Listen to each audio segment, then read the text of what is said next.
মকর সংক্রান্তি এই দিনটিকে আমরা বাঙালিরা একটি বিশেষ উৎসবের দিন হিসেবে পালন করে থাকি। কিন্তু কেন? আসুন জেনে নেওয়া যাক।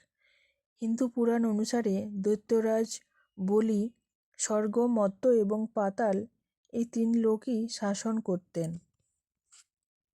তিনি অনেক শক্তিশালী এবং ন্যায়পরায়ণ শাসক ছিলেন। কিন্তু ওনার এই শক্তি দেবতাদের জন্য চিন্তার কারণ হয়ে দাঁড়িয়েছিল।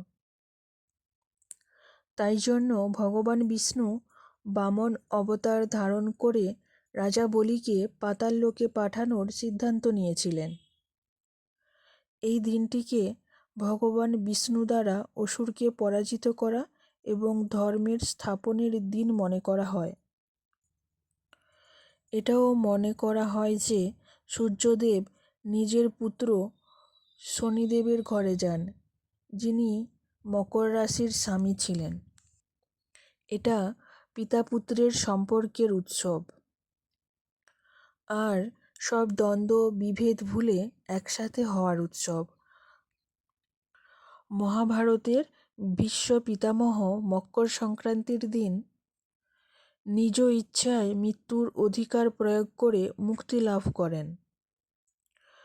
এই মকর সংক্রান্তি বিভিন্ন রাজ্যে আলাদা আলাদা নামে পালন করা হয়, যেমন তামিলনাড়ুতে পোঙ্গল, পাঞ্জাবে লোহড়ি, আসামে বিহু, গুজরাতে উত্তরায়ণ, উড়িষ্যায় মকর বৈশাখী নামে পরিচিত।